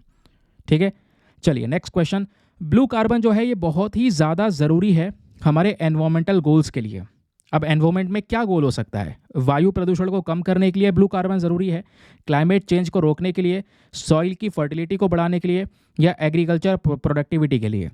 नेक्स्ट क्वेश्चन बात करता है डीप ओशन मिशन के बारे में। बताइए डीप ओशन मिशन को कौन से मंत्रालय ने अभी रिसेंटली इंप्लीमेंट किया है। Ministry of environment, forest and climate change, ministry of earth science, ministry of science and technology, या फिर last ministry of port shipping and waterways. Now next question is about paraquat. Paraquat हाल ही में काफ़ी चर्चाओं में है। इसका इस्तेमाल किया जाता है एग्रीकल्चर सेक्टर में, खेती बाड़ी में, लेकिन प्राइमरी पर्पस, इसका मेन उद्देश्य क्या है ये बताना है। क्या ये वीड्स की ग्रोथ को कंट्रोल करने के लिए इस्तेमाल किया जाता है, या फिर जो यहाँ पे हमारी क्रॉप्स होती हैं जैसे कॉटन, जो कपास है, इसकी कटाई से पहले इसको सुखाने के लिए इस्तेमाल किया जाता है, या सॉइल फर्टिलिटी के लिए, या क्रॉप्स की उपजाऊपना को बढ़ाने के लिए इस्तेमाल किया जाता है। बताइए इन चारों में से कौन सा सही उत्तर होना चाहिए। ठीक है, पॉज करो, इसका आंसर लिखो, पॉज कर करके लिख सकते हैं, मैं आपको क्वेश्चन हाथ हाथ बता रहा हूँ। नेक्स्ट क्वेश्चन, बताइए यहाँ पर इन चारों में से वो कौन सा स्टेटमेंट है जो पैराक्वेट को लेकर बिल्कुल सही है। पहला, वर्ल्ड हेल्थ ऑर्गेनाइजेशन ने पैराक्वेट को एक हाईली हैजार्डस केमिकल माना है। दूसरा, पैराक्वेट 70 से ज़्यादा देशों में बैन है, जिसमें यूरोपियन यूनियन और चाइना में भी बैन है। तीसरा, पैराक्वेट सबसे ज़्यादा इस्तेमाल किया जाता है अमेरिका में, लेकिन इंडिया में बैन है। तीसरा, पैराक्वेट बिल्कुल भी हार्मफुल नहीं है ह्यूमंस के लिए। अगर वो यहाँ पर थोड़े मात्रा में उसके बॉडी में चला भी जाए तो उसको नुकसान नहीं पहुँचाता, बिल्कुल भी नुकसान नहीं पहुँचाता। तो बताइए चारों में से कौन सा स्टेटमेंट सही है। ये रहे आपके ऑप्शन, फटाफट इसको देखते हुए उत्तर दे दो। ऑप्शन स्टेटमेंट में आपको समझा ही चुका हूँ। Next question, what are the most common routes of exposure to paraquat. कि आखिरकार एक इंसान के अंदर में ये जो पैराक्वेट जो हर्बिसाइड है जो पहुंच जाता है, तो वो मेन रास्ता कौन सा है जिसके माध्यम से एक इंसान में पहुंच सकता है। सूंघने की वजह से, या इंजेक्शन की वजह से, या स्किन कांटेक्ट की वजह से, या फिर कह सकते हैं इंजेक्शन और साथ ही साथ में स्किन कॉन्टैक्ट, दोनों चीज़ों की वजह से। नेक्स्ट क्वेश्चन बात करता है कॉप्स फ्लावर के बारे में। कॉप्स फ्लावर जिसको हम टाइटन एरम के नाम से भी जानते हैं, इसको किस कैरेक्टरिस्टिक्स के लिए जाना जाता है बताइए। क्या ये कह सकते हैं हर साल यहाँ पर खिलता है? दूसरा, क्या ये एक सड़ी सी स्मेल प्रोड्यूस करता है, जैसे कि यहाँ पर सड़ा हुआ मीट हो, जिसकी वजह से पॉलिनेटर्स इसके पास में आते हैं? तीसरा, ये 3 मीटर की ऊंचाई तक ग्रो कर सकता है अपने स्पैडिक्स के खुलने से पहले। चौथा, ये यूनाइटेड स्टेट्स का नेटिव प्लांट है। तो बताइए चारों में से कौन सा स्टेटमेंट सही है? ये रहे ऑप्शन, इनको देखते हुए आंसर लिख दो नीचे कमेंट सेक्शन में। अगला प्रश्न बात करता है इन तीनों में से वो कौन सा केमिकल है जो कि एक कॉप्स फ्लावर यहाँ पे एमिट करता है, रिलीज़ करता है, स्पेशली जो फीमेल फ्लावरिंग का फेस होता है उस समय पर यहाँ पे ये केमिकल्स रिलीज़ होते हैं। वैसे मैंने पढ़ाया नहीं इन केमिकल्स के बारे में, तो इस क्वेश्चन को स्किप भी कर सकते हैं, बट किसी को याद है तो बता सकता है। डीमिथाइल डाइसल्फाइड, मीथान इथियोल या मिथाइल थियोएसिटेट। ठीक है, नेक्स्ट यहाँ पे क्वेश्चन है what is the main function of foul odour emitted by corpse flower. ये जो कॉप्स फ्लावर है इसमें कई बार हम बात कर चुके हैं फोल ओडर, गंदी सी स्मेल को यहाँ पर ये प्रोड्यूस जब करता है तो इसका मेन फंक्शन क्या है? बटरफ्लाइज को अट्रैक्ट करना ताकि पॉलिनेशन करा जा सके, या फिर जो हर्बीवोर्स हैं उनको भगाने के लिए, जो जानवर है इसको खाए ना, या फिर ये कीड़ों को अट्रैक्ट करता है, ऐसे कीड़े जो यहाँ पर सड़े हुए मीट के ऊपर भी अंडे दे देते हैं, या फिर अपने सीड्स को स्प्रेड करने के लिए ये ऐसी गंदी स्मेल प्रोड्यूस करता है। बताइए क्या कारण है? नेक्स्ट क्वेश्चन, जो inland waterway authority of India है इसको बनाया गया है कौन से पर्टिकुलर एक्ट के तहत? ये बताइए। National waterway development act 1985, inland waterway authority of India act 1985, water transport development act. अरे ये तो बहुत ही क्वेश्चन आसान है यार, जो क्वेश्चन में है वही आंसर में है, तो उसको छोड़ते हैं। चलिए ये बताइए वो कौन सी मिनिस्ट्री, वो कौन सा मंत्रालय है जो inland waterway authority of India की नोडल मिनिस्ट्री है? वो कौन सा मंत्रालय यहाँ पर क्या करता है, इस मिनिस्ट्री को यहाँ पर रेगुलेट करता है? उसमें आपका ministry of shipping, road transport, highway है, ministry of environment, forest, climate change है, या ministry of port and waterway है, या मिनिस्ट्री ऑफ अर्बन अफेयर है? ये है अच्छा क्वेश्चन, बताओ इसका आंसर क्या होना चाहिए। नेक्स्ट क्वेश्चन यहाँ पे बताना है जो वाइट नेप्ड टिट है, वाइट नेप्ड टिट का IUCN स्टेटस क्या है? ऑप्शन नंबर ए लीस्ट कंसर्न में है, बी वल्नरेबल कैटेगरी में है, सी एंडेंजर्ड कैटेगरी में है, या फिर डी बहुत ही ज़्यादा खतरे यानी क्रिटिकल एंडेंजर्ड कैटेगरी में है। नेक्स्ट आपसे पूछा गया है वाइट नेप्ड टिट जो है ये कौन से कंट्री में एंडेमिक है, कौन से कंट्री में ये पाई जाने वाली प्रजाति है, ज़रा ये बताइए। Option number A India, B Sri Lanka, C Nepal, या फिर डी बांग्लादेश। नेक्स्ट क्वेश्चन आपके सामने है जो फाइटोपैथोजेनिक फंजाई होता है इसका मेन रोल क्या होता है एग्रीकल्चर में? खेतों के अंदर में यहाँ पर इसका मेन उपयोग क्या है? क्या ये हमारे प्लांट्स की हेल्प करता है न्यूट्रिएंट एब्जॉर्प्शन में, या फिर इससे प्लांट्स में बीमारियाँ फैलती हैं जिससे इकोनॉमिक लॉस हो सकता है, या फिर ये प्लांट की ग्रोथ को प्रमोट करता है ऑर्गेनिक मटेरियल को डिकम्पोज करके, या फिर ये प्लांट पोलिनेशन में हेल्प करता है? बताइए what is the primary role? इन चारों में से सही उत्तर बताना है। नेक्स्ट क्वेश्चन, एपिकोकम इंडिकम ये एक नई डिस्कवर्ड प्रजाति है फाइटोपैथोजेनिक फंगाई की। अब यहाँ पर इस एपिकोकम इंडिकम को कहाँ पे डिस्कवर किया गया ये बताइए। अगेन बहुत ही सरल सा क्वेश्चन है, बताइए इंडिया, चाइना, ब्राज़ील या इंडोनेशिया? क्वेश्चन का आंसर लिख दो नीचे कमेंट सेक्शन में। चलिए अब एक एक करके यहाँ पर इन क्वेश्चन के आंसर देखते हैं और लेक्चर को ख़त्म करते हैं। अब ये लेक्चर का एंड है, बिल्कुल मैं आंसर दे रहा हूँ, आप अपने आंसर्स को मैच कीजिएगा और उसके बाद में अपना स्कोर नीचे कमेंट सेक्शन में ऑनेस्टी के साथ लिखिएगा। आज बहुत सारे क्वेश्चंस हैं, क्योंकि इन क्वेश्चन से फ़ायदा ये होगा आप करंट अफेयर्स को केवल पढ़ के नहीं जाओगे, चीज़ों को याद रख पाओगे। अब याद रखना इज़ वेरी इंपॉर्टेंट, क्योंकि याद रखोगे तभी एग्जाम में क्वेश्चन सॉल्व हो पाएंगे। क्वेश्चन नंबर 1 यहाँ पे पूछा गया था फिजिकल हेल्थ इंडेक्स को लेकर, ये 3 स्टेटमेंट हैं, कौन सा सही है? पहला देखो, क्या ये सभी राज्यों को लेकर आता है? नहीं भाई, केवल 18 राज्यों को लेकर ये क्लियर किया गया है, पता है ना। क्या इसमें 5 चीज़ें या 5 पैरामीटर्स हैं? जी बिल्कुल, वो 5 पैरामीटर्स सही हैं ये, यानी सेकंड वाला स्टेटमेंट सही है। क्या मिनिस्ट्री ऑफ फाइनेंस का डेटा इस्तेमाल करता है? बिल्कुल नहीं, ये controller and auditor general of India का डेटा इस्तेमाल करता है, पता है ना। तो पहला तीसरा गलत, दूसरा सही, that is why option number D is the correct answer. Next question, बताइए सबसे ज़्यादा बेकार परफॉर्म किसने किया है? जो सबसे ज़्यादा बेकार परफॉर्म करता है स्टेट वो एस्पिरेशनल कैटेगरी में आता है, और इस कैटेगरी में पंजाब, आंध्र प्रदेश, वेस्ट बंगाल, केरला है। दैट मीन्स ऑप्शन नंबर ए सही उत्तर है। फिर आपसे पूछा गया 67.8% किस राज्य का स्कोर है और सबसे बेहतर परफॉर्म किया है उसने, तो option number B Odisha is the correct answer. फिर आपसे पूछा गया पेंगसाऊ पास इंटरनेशनल फेस्टिवल हर साल सेलिब्रेट करते हैं, प्राइमरी रीज़न क्या है? प्राइमरी रीज़न यहाँ पर यह है क्योंकि यहाँ पर इस फेस्टिवल पर इंडिया म्यांमार के बीच में व्यापार को लेकर एक्सचेंज और कल्चरल एक्सचेंज भी किया जाता है, तो option number B is the correct answer. फिर हम यहाँ पर इस पास को ये नरक का दरवाज़ा हेल गेट या हेल पास क्यों बोलते हैं, क्योंकि ये पहाड़ी इलाका है, इसलिए बहुत ज़्यादा खतरनाक है रीजन, क्योंकि पतकाई माउंटेन रेंजेस यहाँ पे प्रेजेंट है। Option number C is the correct answer.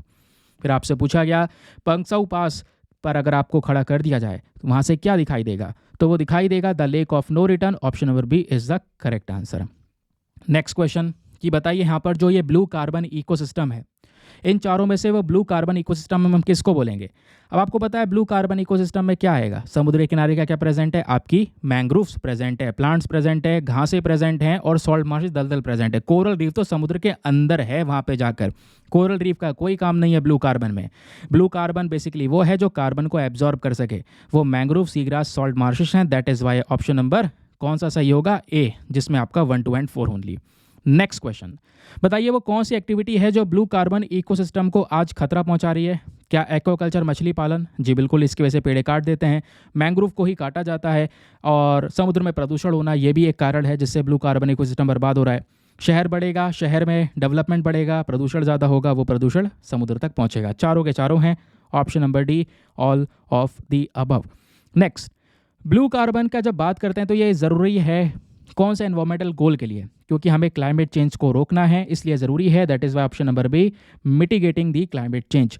Next, deep ocean mission कौन से मंत्रालय के थ्रू यहाँ पर इंप्लीमेंट किया गया है, इसका सही उत्तर है option number B, ministry of earth sciences. Next, paraquat जो है सबसे ज़्यादा इस्तेमाल किया जाता है एग्रीकल्चर सेक्टर में, आखिरकार कारण क्या है, तो 4 कारण दिए गए हैं, चारों में से बताइए कौन सा है। क्या जो अनवांटेड प्लांट्स है इसकी ग्रोथ को रोकने के लिए, जी बिल्कुल। उसके अलावा जो हमारी क्रॉप्स हैं, कॉटन की बात करते हैं, इसके हार्वेस्टिंग से पहले इसको सुखाने के लिए, जिसके लिए भी इस्तेमाल किया जाता है, और मिट्टी के उपजाऊ बनाने के लिए भी नहीं, क्रॉप की प्रोडक्शन के लिए नहीं, तो केवल 1 and 2 only is the correct answer. Option number A is the correct answer. Next, कौन सा स्टेटमेंट इन चारों में से बिल्कुल सही है रिगार्डिंग पैराक्वेट, पैराक्वेट को लेकर बताइए कौन सा सही है। क्या WHO ने पैराक्वेट को हाईली हैजार्डस केमिकल बोला है? नहीं, मैंने बताया था एक वर्ड है मॉडरेटली, मॉडरेटली बोला है, हाईली नहीं बोला है। थोड़ा खतरनाक है, ज़्यादा खतरनाक नहीं है। दैट इज़ वाई पहला स्टेटमेंट रॉन्ग है। दूसरा, 70 देशों में बैन है, यूरोपियन यूनियन, चाइना, जी बिल्कुल सही बात है ये। तीसरा, इसको अमेरिका में इस्तेमाल किया जाता है, ठीक है, इंडिया में बैन है, नहीं, अमेरिका के साथ साथ भारत में भी इस्तेमाल किया जाता है, तो तीसरा भी गलत है।